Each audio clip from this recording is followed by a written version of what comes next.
good. pleasure to have you here. Yes, I'm glad How, to be here. Glad to be supporting. thank you. How was your day? It How are was you great. enjoying? hmm It was great. Sundays, I typically try to just get some things done around the house, wash clothes, get ready for the week. My Sundays always laid back and chill. Cook some good breakfast, put on some music, and Right. get a good mimosa. You know, Got your mimosa now? yeah. No, I got this is like my wine here. So Oh, all right. Relaxing, chilling this day. How's your 2022 coming in? 22 is great. I think for me, I think it's funny that you brought that up because somebody asked me like, what are you being intentional about next year in the new year? And I'm like, what, that's a great question. And I think for me, being intentional about really starting authentic relationships with people. I think we just really sometimes get in the habit of keeping people around because we knew them so long. But if you're not bringing intentional things in my life or intentional positive things in my life, then there's no need for us to really, continue the friendship or relationship or whatever it may be. Right. So just being more intentional about things. Yeah, definitely, especially 2022. New year, new you. Yeah. Okay. No, not, no, you know what? You Not, don't want to use that term. not, Nobody yeah, wants to use that not, term. it's because it's really, listen, it's very a cliche term. And Yeah. I think it's like basically not a really new me, I think it improved you, right? Like an improved you. hmm Like no new you just an improved you. I'm from South Philadelphia, 7th Street, obviously. South I Philly. get a lot of Summer Street Right. people. I mean, for high school, I went to college. I mean, for high school, I went to Furnace. For college, I went to Westchester. And graduate school, I went to Slippery Rock. So I'm really from the area. From the inner city. Ask me like, you live in the city. People like, oh my God, you live in the city. It must be so many things to do. I'm like, well, when you're in a community where you're related to everybody, it's pretty much like now Yes. you really can do when you relate to everybody. Like Without somebody snitching but on that's right. Right. That's I'm like, it's like, yeah, I'm like, yeah, but being from Philly, I love being, born and bred Philly. I think as children, we were able to run in and out of other people's houses on the block you. as kids, and the fact that Yeah. our kids, can't experience that, and I'm like, like that's really hurtful because it's like, I can run into anybody's house, I can come to your mother's house, I can go to your father's house, and just honestly with no problem. But the fact that our kids don't have those kind of relationship now is really scary because it's like, I wonder, like, what is the future going to look like for them? That has always been a thought. Like, what, right? Like, what is it going to be like for them? Isolated. Yeah, Nobody's like I have too fruitless. concerned, too concerned about their own being and not. We don't have a community no more. Yeah, we don't. We don't. Yep. That's yep. You hit on those. We don't have a community, and that's what it is. And everybody is into self. And I'm not saying that's not wrong, but you also have to kind of remove self and put it back into your community. Like even for myself, like living where I live at, is like how the community relies on each other. It is a really a big thing. And 7th Street was like that before, but there is no community no more. Yeah. There Do is no you think? community. Do you think your the schools you went to in South Philly brought you to be the person you are today? Like out of that? I will say yes. Like I had a lot of relationships with a lot of the teachers, and even still, like even to this day, like I have relationships with some of them. Some of them actually, taught with when I graduated. So just even to be in that space and just to knowing, like everything was all from a place of love. And even the schools I went to PWI, which is predominantly white institutions. Even just my experiences there kind of really helped me, shape, who I am today. What do you think that we need to get that feeling back for our youth? Yeah, like you said, you hit on those like community. Like, we really need a lot of community engagement. We need people to be engaged in the community because, our youth are lost. Like, kids 14, 15, robbing people, cars. And it's like, if it was us in that age, that wouldn't even be happening. And you know that. Yeah. And it's like, that. So it's like, how do you even address this behavior? And I think what it is like, and I will be honest and just being like having the background I am, having the background in mental health, just thinking about it is like, how do you talk to your teen or tween about basically these things are not appropriate, but because it's all the social media, they think it's normal. But it's like, how do you talk to your tween or teen about that these things are unacceptable? This is really unruling and dangerous behavior. like going around and jacking people's cars. Right. So it's like, as a parent, and I look at, parents who are basically 16 and, had their kids young. And it's like, Um, what do they need to be educated too. And it's like, you have to have a real conversation with your child about basically what's appropriate and what's not appropriate. And these are things you can do and you can do. I just really think like it's about parenting. Like it's really about parenting. yeah. And like I said, parents and even yourself, being a young mom and being a mom of four great children, like that parents don't come with the instructions, and you really just at this point right now, and I Mm, tell people, you right now we're just really trying to manage the try to avoid danger in our kids' lives. That's what we're yeah. doing now.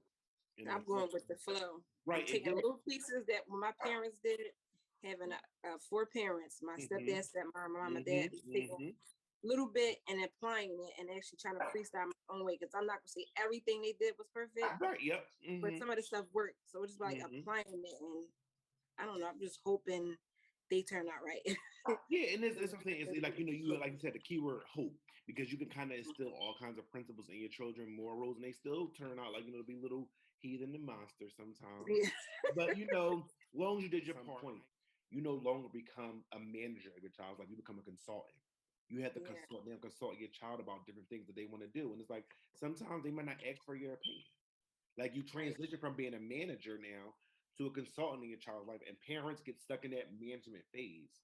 That's And not, it just not pushing your child right. away. Exactly right. And Let me say it. yeah, it's all about approach and educate yourself on how to Yeah. be a parent, right? And it's like just being open and honest about your truths about basically I don't always have the answers, but still trying to at the same time be that that parent that your child needs. So with your being a businessman, what do you exactly do?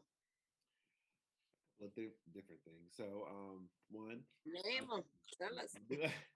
I do a lot of consultation work for early childhood centers. So I do a lot of professional development, a lot of training plans for daycares, a lot of different action plans for daycares.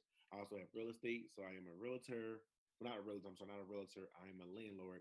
So I do have a couple of properties. And I do invest in the stock market and things like that. I do a camaraderie, a lot of things. But I came from the education background, so I was a teacher. That was my natural born trade.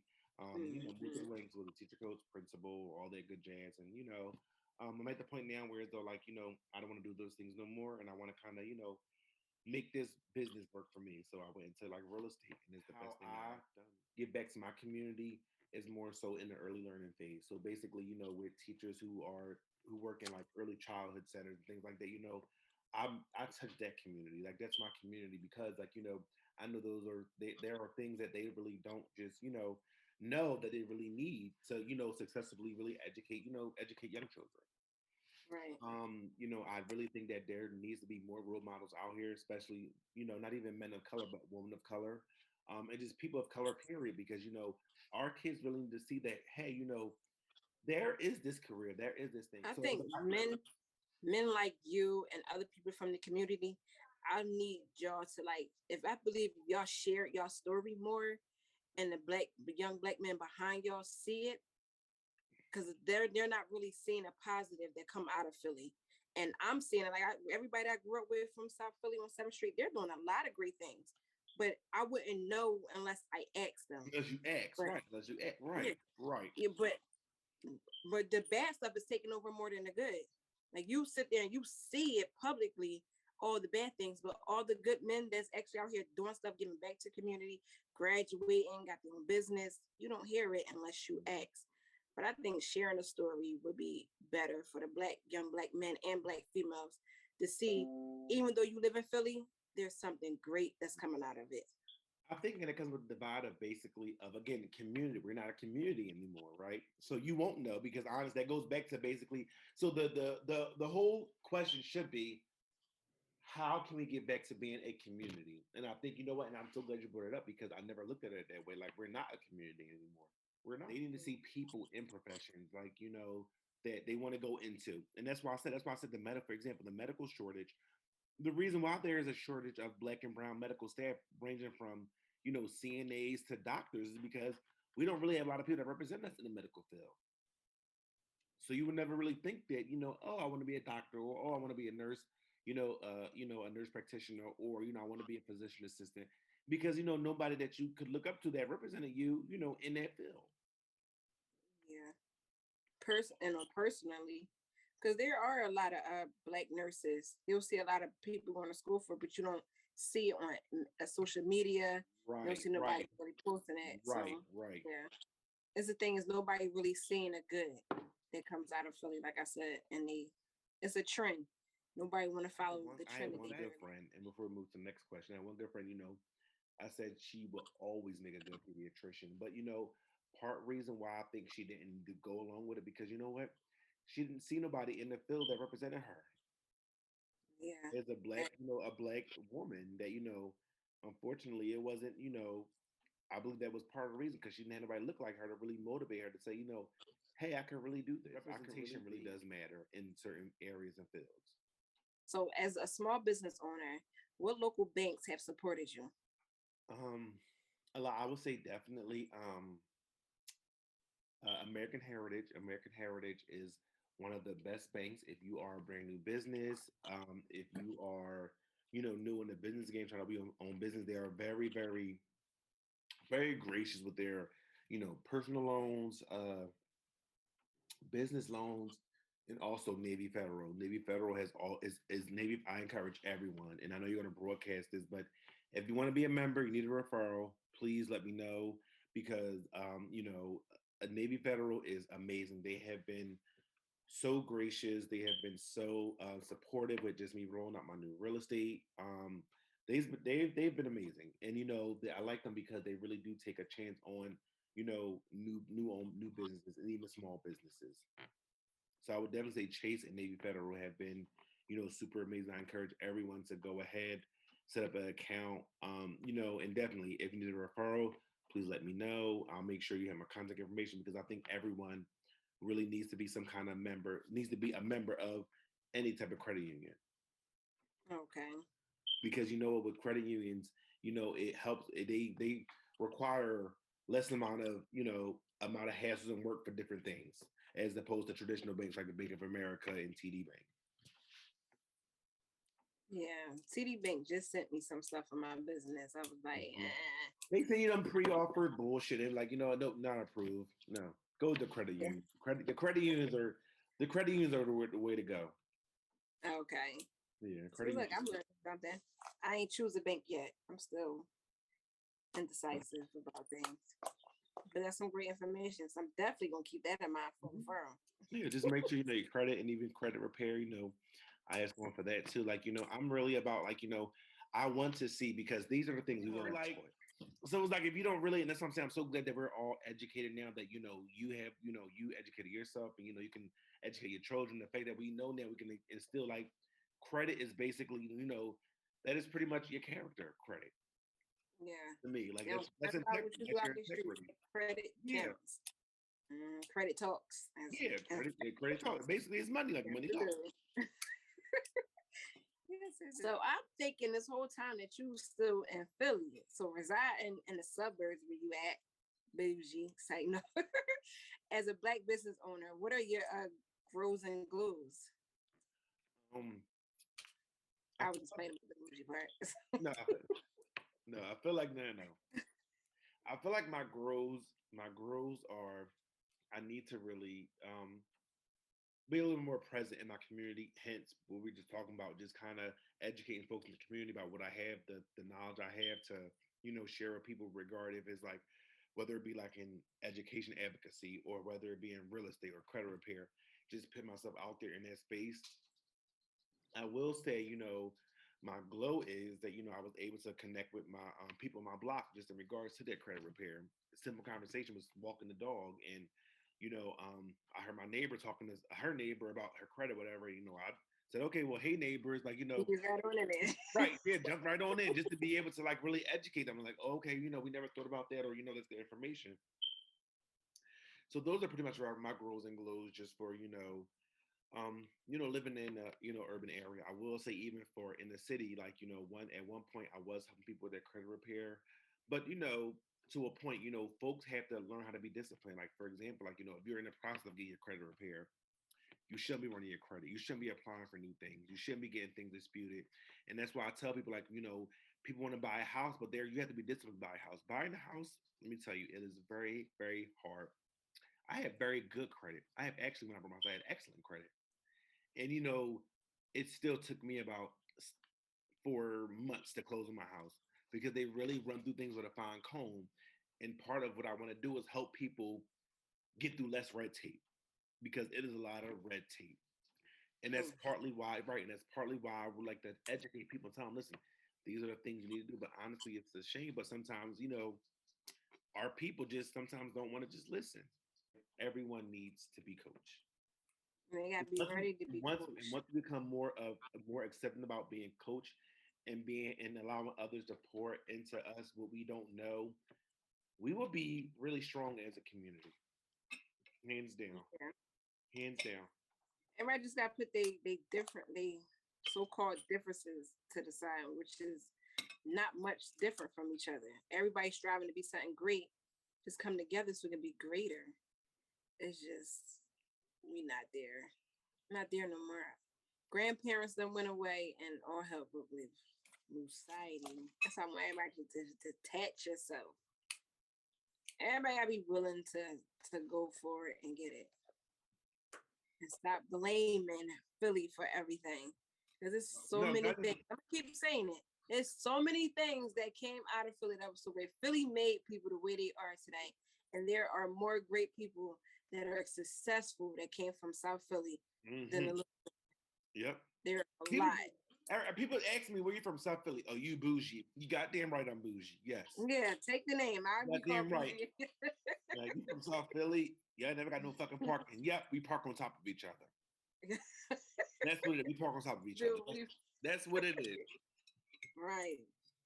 People got so many names for the head. It's just, and it's not as, I don't know, when I went back down there, I'm thinking it was just all bad, but a lot of them men out there are doing something great for the young men out there. They have the little bus games. Community got little trips for the guys. They be setting up sports for them. It's all willing on how you raise your kids and making them. You have to make them participate in these things so they can have choices, make their own choices. If you're not giving them opportunities to go out and do these things, all they're going to know is what they see on these social medias and everything else. Like, all this whole pandemic stuff is stopping a lot of stuff. And and they wonder why these kids, they bored. They out here doing dumb stuff because they're bored. They had nothing positive to do. Not positive. You hit it on the nose. I can't even I don't even have a rebuttal because honestly, what you said is it is the truth. These kids really don't have an outlet. They don't really have, because hence the pandemic. But it's funny because they are we're the last of basically the functioning adults, because these kids now, they gotta take care of us. Oh my God. I'm getting my listen. I can't live like this with these kids. I'm going on a diet. I'm gonna look good. Yeah, we wanted to get it together because we were like, they ain't taking care of me.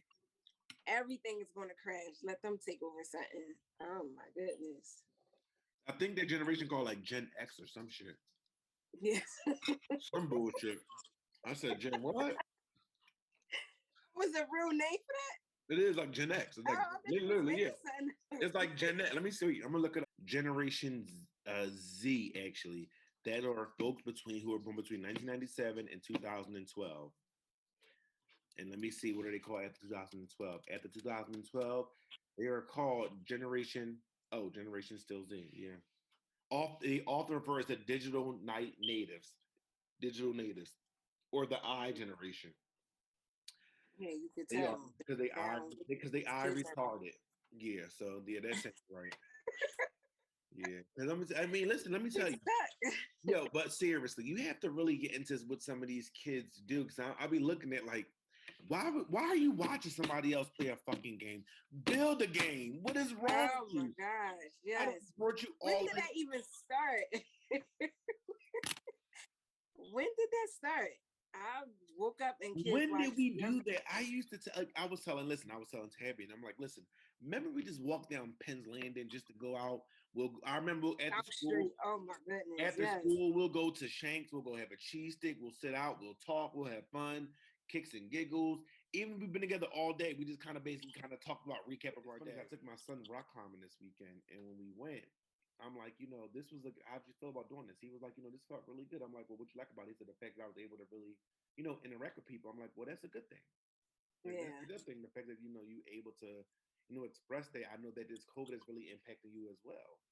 Like, and it's like it's so weird how they just be in the house all day consumed. With technology. That's why they call it Yeah, Generation I'm like, Z, I, whatever you said. It's technology taking over. And for it's example, crazy with being bored up. We couldn't listen to half of the stuff that some of these kids are listening to. My stepmom had locks on MTV, BET. Like we couldn't watch none of that. And that plays back then our another major parents didn't really have I wouldn't say not the knowledge, but the idea of really patient. what right, the idea of what parenting really should look like, asking questions, or just even like trying to make sense of some things, or even just being like a parent period is educating us about certain things.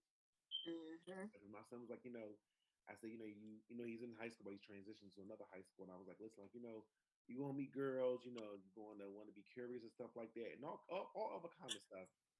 And I was asking him about, like, I'm like, well, about sex, like, how do you feel? And like he was telling me and everything, but I said, all right, because he's in the masturbation phase. So it was crazy because Oh my goodness. I was listening. It was so funny. But no, I'm gonna be honest. This is fine because I want parents to really hear this. It was so funny. So I was downstairs. I went downstairs and I went into the apartment because my basement was in my bare apartment. And I goes in there, whatever. I didn't even know he was down there. So I walks in, he was going to town, doing what he would do. I'm like, okay, cool. Whatever. I closed. I'm like, I'm sorry, whatever. So we talked about it. But the fact that even as a child, I don't remember having those conversations with my parents about sex. Right. So it was like the fact that I'm able to, because I'm educated, to educate my child about these are the feelings you're feeling. It's totally normal. It's totally okay. Just to have that open conversation, him not feeling embarrassed about it Right. And I think or I'm not glad feeling you brought that up shame. because a lot of parents would approach that differently, teasing or like put that shit away. You keep doing that crap in my house for instead of just, Yeah. all right, this is natural. People do this. You gotta make it known like it's a time and a place to do it. Make sure you lock the door. Like Yep. talk to them afterwards, let them know you're Yep. not doing nothing wrong. Mm-hmm. Just proceed to do it a little discreeter or better, like Mm-hmm. so Yep. we won't be both Mm-hmm. embarrassed. But a lot Yeah, of I told him, parents I said, don't. next time just lock the door because I didn't know he was down. I'm like, next time, if this is what you come down here for, that's fine. Just lock the damn door. Right. Oh my God, that's embarrassing though. They actually walk. He Trust was me. so he can't. I said, why are you crying? I don't know. I'm like, you didn't do nothing wrong. It's okay. Like, you didn't do nothing wrong. What are you crying for? Like, so, Be like, like, shit, I do it too. like, I did it when I was young. When I was your Joke age, with I'm them, like, make them feel yeah, I'm like, a little it's better about it. totally normal.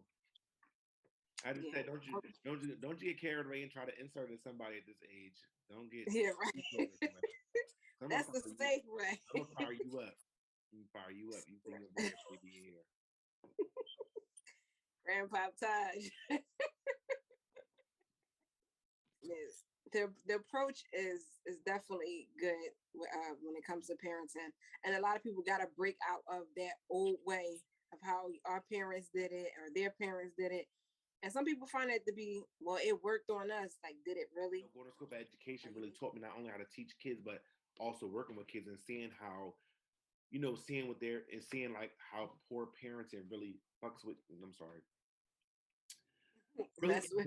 really impacts kids, like how poor parenting really does truly impact kids. And honestly, it's a shame because the parents is not intentional. They don't know. So they don't know Yeah, what they're doing is really causing harm. But here's my rebuttal against that. If somebody's trying breaking to it down. no, if somebody's trying to educate you and tell you how to parent a child, then listen. It, That yeah, please, I know. yeah. And no, it's supposed to. I get a lot of backlash when I sit there and tell people how I'm parenting my kids, and they be like, "Well, that's not how you was brought up to approach your kids." And trying to tell a parent how to parent is kind of hard. And I guess it's just the approach of how some people have to go to it. Yeah, it's definitely the approach, and I feel like too, like you have to really be able to really, first of all, as a parent, just have a lot of patience. I have a question for you because we just went real deep on this parenting. no, my no, listen, my ultimate goal. I live in DC for a while, well, for a year, and I think that's my ultimate goal, to go back to DC. I feel like DC, regardless of whatever field, if you're black and young, like between that 25 and 35 mark, DC is a booming, safe, secure, secure city, because it is very good for progressive black people, especially our age. I mean, we do so well. I made a lot of money in DC, and I mean, you will do very, very well in DC. And I'm looking to go back to DC. I feel like Philly, believe it or not, people think DC is political because it's DC, but honestly, it is not like that at all. It is very, like, very, very different. Very, very different. Philly is very political. It is very, is a politically run city, whereas though DC, honestly, is really, to be honest, not. And I lived in Maryland, but I worked in DC, but which everybody pretty much do. But yeah, DC is really where it's at, and that's my goal, to really, move and move back to DC and try it out for the next 10 years, and then hopefully retire. Nice. Do you feel like you're being chased out of Philly, or that's just? No, I think that honestly, because we lived here all our lives. We lived in Philly, and it's, honestly, we don't really have nothing to really, like. It's really, honestly, is Philly is really going to be eventually, 9 times out of 10, like New York, very, very soon.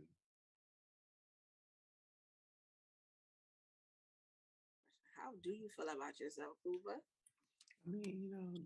I mean, honestly, given in the times we living in with society, and how what black men are portrayed to be, or what they, should be, or what society make them out to be, I don't really feel good as a black man. With myself, I really feel good, but just as, as a black man, as a number represented, it's like, I don't feel good, because I feel like, with the crime and everything, I feel like we're all looked at as the same. Yeah. And I don't think this is unfortunately, I really don't, I don't feel good. I don't feel good, because honestly, I fear when I walk up my doors, I fear that, I may not come back home.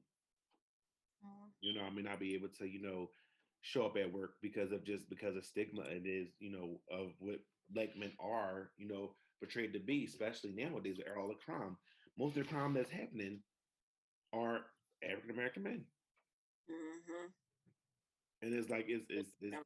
It's sad. It is sad because one bad apple makes all the apples turn, or it seems to be that way. One And just rotten the bunch. yep, and it's, I don't know. We just need more black men to uprise from the stereotype and make a new name, detach themselves from Yeah. what society is saying that y'all are, and actually be a great person. Yeah, I agree, because society makes like men to be out there, so, oh, scary. That is. Don't feel Yeah. that way. I'm glad you got to share your part on how you feel as a black man in America. That interview, this session, everything about it was awesome. And I hope you guys feel the same way I feel. I know you guys are going to feel the same way I feel. Everything, facts, opinions, it was mind opening, very educational. I learned a few things. I know where to go when I'm ready to open up a business account. I'm hoping every information that he shared with y'all, whether it was about his educational background, parenting, whatever we talked about, I really hope it addressed the audience that I'm reaching. I hope it made it gave y'all some type of clarity on things. I hope y'all can relate to the things that we were talking about. And if it did, we did our job. And if it didn't, I'm going to try harder. I only would know this if you guys leave comments, like and share. Let me know. I'm always happy to hear feedbacks, and I'm sure he will too. So I'll leave his information in here for y'all to be able to contact him, to ask him some questions regarding things he was talking about personally. So enjoy it. Like I said, like, share, and comment, guys. Thank y'all for tuning in. Goodbye.